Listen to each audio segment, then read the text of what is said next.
Hello good evening friends. हम ratio and proportion पढ़ रहे हैं। अभी तक रेशियो एंड प्रोपोर्शन के 3 लेक्चर हो चुके हैं।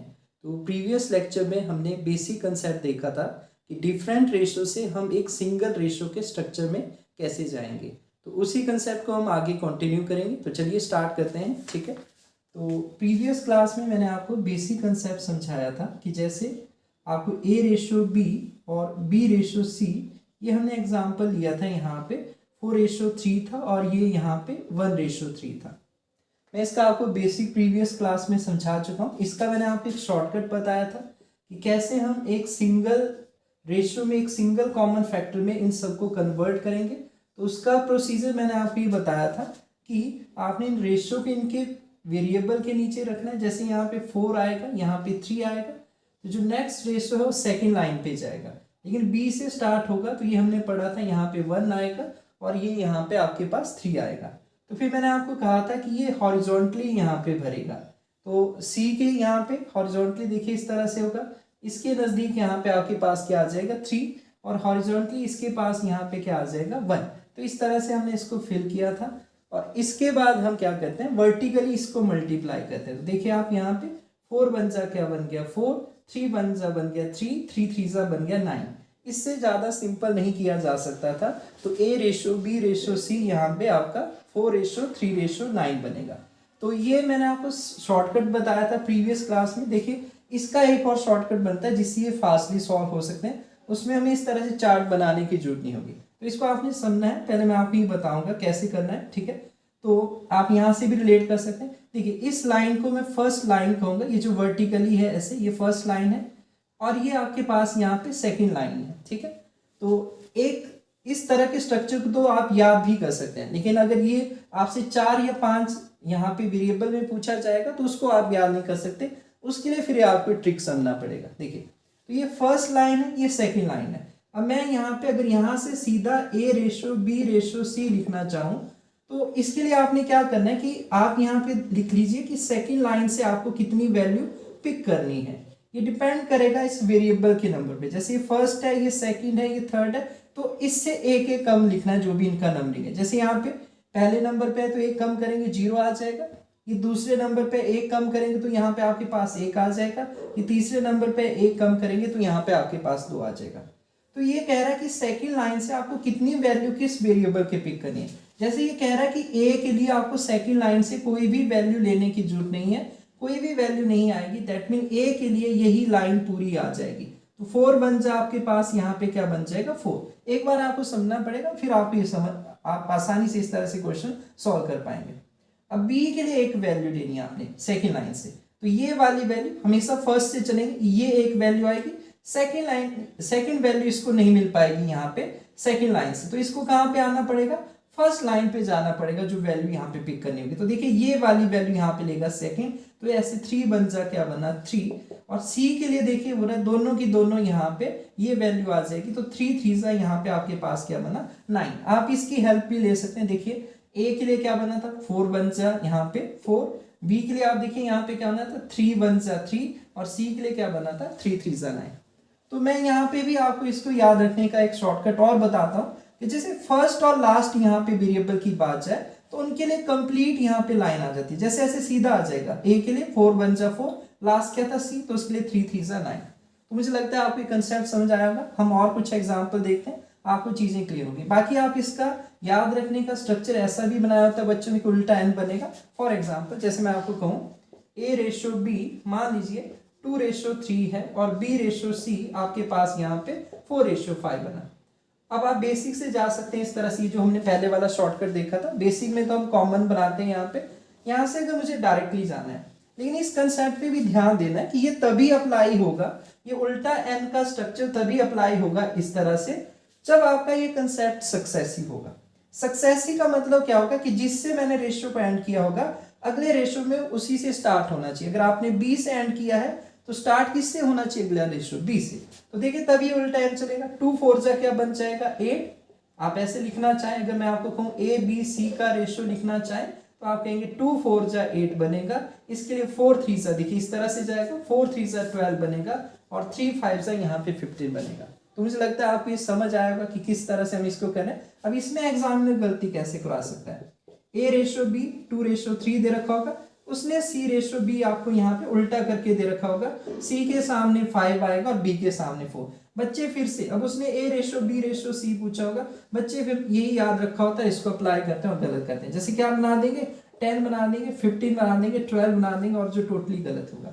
तो आपको ध्यान देना है, कंसेप्ट ये तभी लग सकता है जब सक्सेसिव है। अगर आप इस तरह से जाना चाहते तो आपको B को पहले लिखना था, और B को पहले लिखेंगे तो उसके सामने फिर उसकी वैल्यू आएगी जो यहाँ पे 4 है, फिर बाद में C लिखेंगे तो उसके सामने 5 आएगा। मुझे लगता है आपको ये कंसेप्ट क्लियर हुआ होगा कि देखिए पहले के लिए, वैसे मैंने आपको किस तरह से याद रखने के लिए यहाँ पे बताया था कि A के लिए कोई भी वैल्यू सेकंड लाइन से लेंगे, B के लिए 1 लेंगे और C के लिए 2 वैल्यू। तो ये फर्स्ट लाइन है, देखिए ये सेकंड लाइन है। A के लिए कोई भी वैल्यू नहीं आएगी सेकंड लाइन से, मतलब यही आ जाएगा, सीधी लाइन आती है हमेशा पहले वाले वेरिएबल के लिए। तो 2 4 8, B के लिए एक वैल्यू आएगी, वो ये वाली वैल्यू है, दूसरी यहाँ से नहीं मिलेगी तो ये लेनी पड़ेगी। 3 4 यहाँ पे 12, और लास्ट के लिए कंप्लीट लाइन आ जाती है 3 5 15। तो मुझे लगता है आपको कंसेप्ट क्लियर होगा। इसका मैं एक और एग्जांपल लेता हूँ, जैसे 4 यहाँ पे वेरिएबल का, वो आपको अच्छे से समझ आएगा। तो हमने एग्जाम्पल क्या लिया था, देखिए प्रीवियस क्लास में मैंने आपको ये समझाया था, एक स्ट्रक्चर हमने देखा था और इसको सॉल्व करके भी देखा था। ये सक्सेसिव है, देखिए जिससे एंड किया उसी से स्टार्ट हो रहा है, देखिए जिससे एंड किया उसी से स्टार्ट हो रहा है। ये हमने रेशियो लिया था 2/3 2/3 2/3। अगर आप पहले वाले शॉर्टकट से, बेसिक मैंने आपको इसका समझा दिया और पहला शॉर्टकट भी इसका समझा दिया, लेकिन मैं फिर भी रिलेट कर रहा हूँ यहाँ पे कैसे। अगर आप उससे जाएंगे A B, आप यहाँ पे C और यहाँ पे आप D लिखेंगे, देखिए यहाँ पे क्या आएगा 2, यहाँ पे 3। अगली लाइन पे हम कहाँ से स्टार्ट करेंगे, B से स्टार्ट करेंगे, यहाँ पे 2 आएगा, यहाँ पे 3। अगली लाइन हम कहाँ से स्टार्ट करेंगे, C से स्टार्ट करेंगे, 2 आएगा 3। ये मैं आपको समझा चुका हूँ, हॉरिजॉन्टली फिल करना है। 3 यहाँ पे क्या आएगा 3, यहाँ पे क्या आएगा 3, यहाँ पे क्या आएगा 2, यहाँ पे क्या आएगा, ये हॉरिजॉन्टली 2, ये आगे 2। तो ये बना था हमारे पास 8, 3 2 6 2 12, 3 3 9 2 18, और ये हमारे पास बना था 27, जो हम प्रीवियस क्लास में कर चुके हैं। यहाँ से कैसे करना है तो इसको अब आप ध्यान से समझिए। अगर आपको ये कंसेप्ट आता है तो आपको लिखने की भी जरूरत नहीं होती, आप सिंपली ऐसे इसको सॉल्व कर सकते हैं। मैं आपको समझाने के लिए लिख रहा हूँ ताकि आप इसको समझ पाए, बाकी जिसको समझ आ जाएगा वो डायरेक्टली यहाँ से सॉल्व करेगा। देखिए पहले के लिए कंप्लीट लाइन आती है, लेकिन मैंने क्या कहा, सक्सेसिव होना जरूरी है। ये सक्सेसिव है, जिससे एंड किया उसी से स्टार्ट, जिससे एंड किया उसी से स्टार्ट। यहाँ पे तो पहले के लिए हम कोई भी यहाँ पे सेकंड लाइन से नहीं लेते हैं, ये फर्स्ट लाइन और सेकंड। तो पहले के लिए कंप्लीट लाइन आ जाती है हमेशा, 2 2 4 4 2 8। लास्ट के लिए भी कंप्लीट लाइन आ जाती है अगर आप ऐसे याद रखना चाहते हैं। 3 3 9 9 3 27। देखिए आप रिलेट कर सकते हैं, यहाँ पे आपको लिखना पड़ रहा है, आप इससे मैच भी कर सकते हैं। समझने वाला है जो बीच वाले स्ट्रक्चर, इनको ध्यान से समझना है। ये कह रहा है कि बी के लिए आपको सेकंड लाइन से एक ही वैल्यू पिक करनी है। वो एक वैल्यू कौन सी होगी, हमेशा फर्स्ट से चलेंगे। ये फर्स्ट वैल्यू हमें बी के लिए मिल गई, ये बोल रहा है आपको यहाँ से एक ही वैल्यू मिलेगी, आप ये दूसरी पिक नहीं कर सकते, तीसरी पिक नहीं कर सकते। तो दूसरी तीसरी अगर आपको सेकंड लाइन से नहीं मिल रही है तो दूसरी तीसरी वैल्यू आप यहाँ से पिक करेंगे। तो ये इस तरह से बनेगा, आप रिलेट भी कर सकते हैं। देखिए 3 था, फिर 2 आया, फिर 2 आया। जब हमने इसको पहले वाले मेथड से देखा तो 3 2 6 2 ये 12। सी के लिए कितनी वैल्यू मुझे सेकंड लाइन से मिल रही है, तो सी तीसरे नंबर का वेरिएबल है। ये बोल रहा है सेकंड लाइन से आपको 2 वैल्यू मिल सकते हैं। कौन सी वैल्यू है, ये 2, ये 3 मिलेगा, ये 3 मिलेगा, आप मैच भी कर सकते हैं। फिर इसको तीसरी वैल्यू यहाँ से सी के लिए नहीं मिली तो तीसरी वैल्यू इसको फर्स्ट लाइन से लेनी पड़ेगी। तो आप देखिए 3 3 9 9 2 यहाँ पे आपका 18। तो इसमें आपको बनाने की जरूरत नहीं होगी, देखिए यहाँ से देख के ही आप इसको आसानी से सॉल्व कर सकते हैं, लेकिन इस कंसेप्ट को आपको ध्यान में रखना होगा। मुझे लगता है आपकी बात समझ आई होगी, तो मैं कुछ और एग्जाम्पल इसके लेता हूँ ताकि आपको ये कंसेप्ट और क्लियर हो। ठीक है,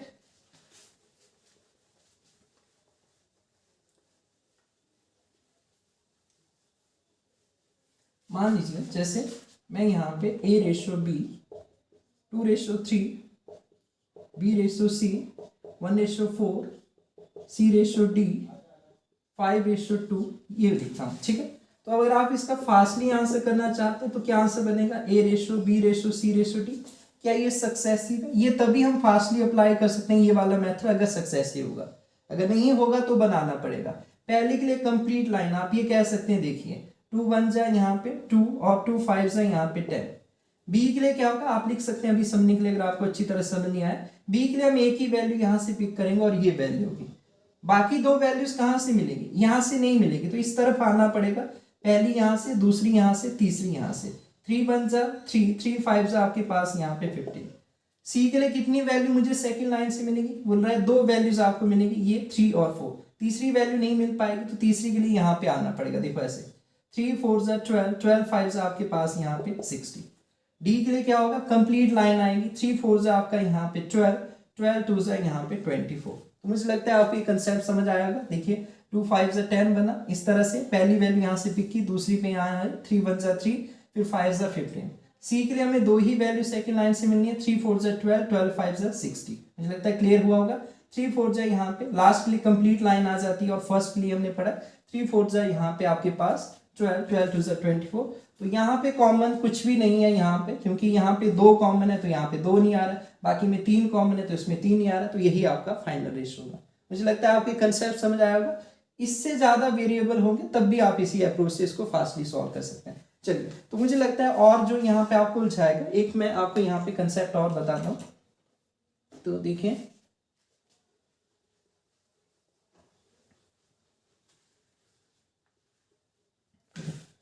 तो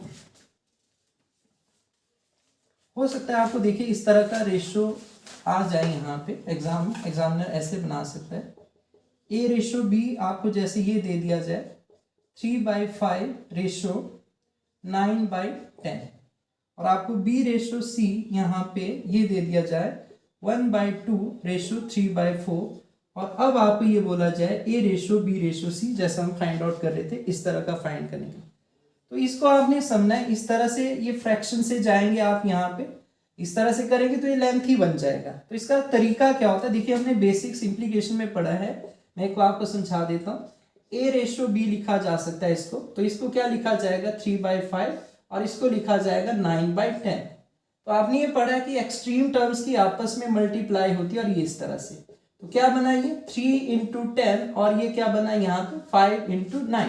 मुझे लगता है आपको समझ आया। और ये 3 × 10 क्या बना, फर्स्ट और फोर्थ की मल्टीप्लाई, और ये 5 9 है यहाँ पे, तो आप ऐसा भी लिख सकते थे कि ये 30 बना और ये 45 बना, फिर आप इसको छोटा कर सकते थे।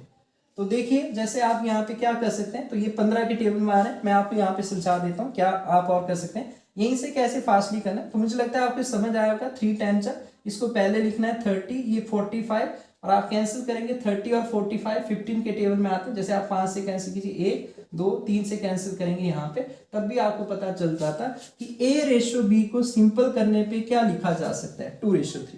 लेकिन मैं यहाँ पे बताऊंगा कि कई बार यहाँ पे वैल्यू बड़ी हो जाएगी, जैसे मान लो 19 है, फिर आप यहाँ पे मान लो 14 है, ऐसे बड़े प्रोडक्ट करने में आपको टाइम लग सकता है। तो उससे शॉर्टकट क्या हो सकता है, मैंने आपको सिंप्लीकेशन में बताया था कि देखिए पहला दूसरा तो खत्म होते हैं, तीसरा चौथा खत्म होता है, पहले से तीसरा खत्म हो सकता है और दूसरे से चौथा। मैं आपको क्या समझा रहा हूँ, ये ध्यान देना है, पहले दूसरा आपस में कैंसिल होगा, तीसरा चौथा आपस में कैंसिल होगा, लेकिन पहले के साथ और किसको, यहाँ पे तो कैंसिल हो सकता है, लेकिन न्यूमरेटर वाला न्यूमरेटर से भी आप ऐसे कैंसिल कर सकते हैं। तो देखिए अगर आप इस तरह से करते तो ये 5 यहाँ पे 1 यहाँ पे 2 आ जाता, 3 से कैंसिल करते हैं यहाँ पे 1 आ जाता है, यहाँ पे 3, फिर ये ऐसे मल्टीप्लाई होगी पहले चौथे की, 2 1 जा 2 बनेगा, 3 1 जा 3, आप इस तरह से भी जा सकते हैं। तो मुझे लगता है ये ज्यादा बेटर कंसेप्ट है यहाँ पे, क्योंकि ये कैंसिल हो रहा है, ऊपर नीचे तो नहीं हो रहा है, तो ऐसे कर लेते हैं, यहाँ पे 1 आया, यहाँ पे 2, और ये क्रॉस मल्टीप्लाई किया तो ये भी मेरे पास यहाँ पे क्या आया 2:3। अब मुझे आंसर करना है, तो आपको देखो इस तरह से ये चीज पता है, सक्सेसिव कंसेप्ट है, बी से मैंने एंड किया, यहाँ पे स्टार्ट एंड किया, यहीं से बी से स्टार्ट हो रहा है, तो देखिए इसके लिए आप उल्टा एन ऐसा कह सकते हैं, ए बी सी का रेशियो क्या बनेगा 2 2 जा 4, 2 3 जा 6, और 3 3 जा 9, तो ये आपका फाइनल आंसर बनेगा। मुझे लगता है आपको इस तरह का कंसेप्ट समझ आएगा। एक क्वेश्चन हम इसके ऊपर भी देख लेते हैं ताकि आपको चीजें क्लियर हो।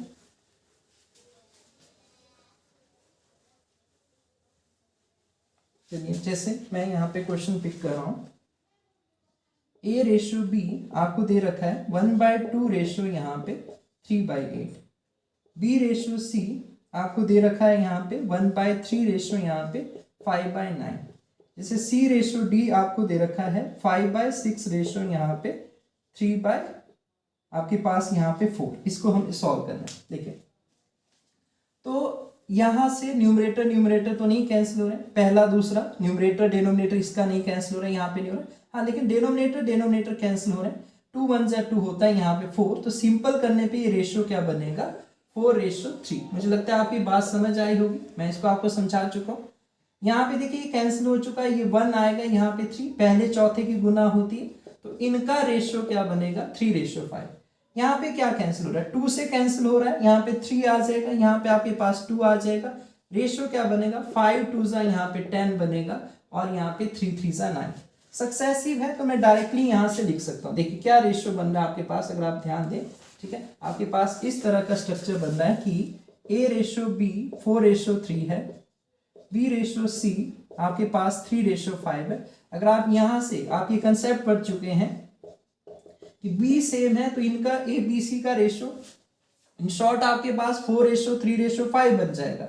लेकिन अगले रेशियो में C:D क्या दे रखा है 10:9, तो C की वैल्यू वेरी कर रही है, दैट मीन यहाँ पे 10 है आपके पास यहाँ पे, तो आप यहाँ पे देखिए अगर आपको यहाँ पे भी 10 बनाना पड़ेगा तो यहाँ पे देखिए किससे मल्टीप्लाई हो जाएगा 2 से। तो मुझे लगता है आपको कंसेप्ट क्लियर हुआ होगा कि 5 और 10 का दोनों जगह पे सेम बनाएंगे, सेम ये प्रोसीजर से आप जाएंगे तो आपको ये पता लग जाएगा ABCD का जो आपका रेशियो आएगा वो आपका रेशियो बनेगा 8:6:10:9। अब मैं एक कंसेप्ट आपको बता चुका हूँ, आपको समझ आना चाहिए। मैं आपको दूसरे कंसेप्ट से अभी समझा रहा हूँ यहाँ पे कि अगर आप यहाँ पे सक्सेसिस वाले इस कंसेप्ट से जाना चाहते तो आप कैसे लिखते ABCD, पहले के लिए कंप्लीट लाइन यहाँ पे 4 × 3 12, 12 × 10 120, B के लिए ये पहली वैल्यू, दूसरी यहाँ से क्योंकि इस लाइन से सेकंड लाइन से एक ही वैल्यू मिलेगी, ये मैंने आपको समझाया। तो 3 3 9, 9 10 यहाँ पे 90, C के लिए 2 वैल्यू मिलेगी, 3 5 15, 15 10 150 और D के लिए कंप्लीट लाइन 3 5 15 9 135। तो आप देखिए 15 के टेबल में आता है 8:6:10:9, ये सब 15 के टेबल में आते हैं, तो ये आपका आंसर होगा। मुझे लगता है आपकी बात समझ आई होगी। तो कुछ एक कंसेप्ट रेशियो के और बनते हैं, तो बेसिक कंसेप्ट मुझे लगता है इस चैप्टर के मैक्सिमम आपको करा दी, कुछ एक कंसेप्ट मैं आपके साथ और डिस्कस करूंगा। तो मुझे लगता है यहां तक आपको क्लियर हुआ होगा।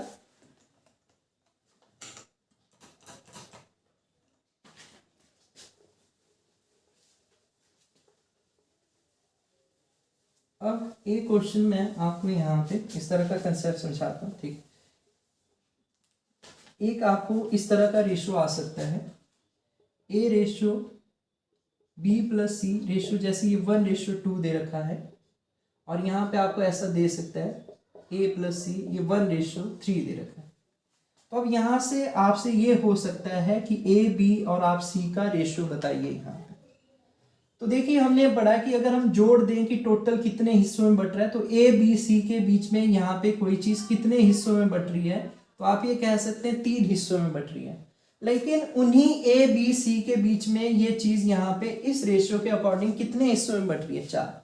एक जगह पे हम कह रहे हैं कि A, B, C में 3 हिस्सों में ये चीज बट रही है, और दूसरी जगह पे हम कह रहे हैं कि A, B, C के बीच में 4 बराबर हिस्सों में बटी। तो मतलब ये दोनों हिस्से एक जैसे नहीं है। रेशो में हिस्से तो एक तरह के रेशो में एक जैसा हिस्सा रहता है, जैसा यहाँ का एक हिस्सा है वैसा ही यहाँ पे उसके 3 गुना है, लेकिन ये दोनों एक जैसे हिस्से नहीं है कि ये एक हिस्सा इस एक के बराबर है। क्यों? क्योंकि यहाँ पे A, B, C को जो चीज बांटेगी वो 3 हिस्सों में बांटेगी, यहाँ पे A, B, C को कोई चीज 4 हिस्सों में बांटेगी। तो हमने पहले पढ़ा कि भाई जो चीज A, B, C को बांटी गई वो तो सेम है, तो क्या हम यहाँ पे कंसीडर करें उस कंडीशन में उन वैल्यू का जो सेम होती है हम उनका एलसीएम लेते हैं, अगर वो अलग अलग दे रखे हो। दैट मीन 3 और 4 का एलसीएम क्या होगा 12। मैं कहूंगा कि ये 12 हिस्से थे और ये भी कुल कितने थे 12। तो इन 12 चीजों को कितने हिस्सों में बांटा गया, इस वाले रेशो में 12 चीजों को 3 हिस्सों में बांटा गया।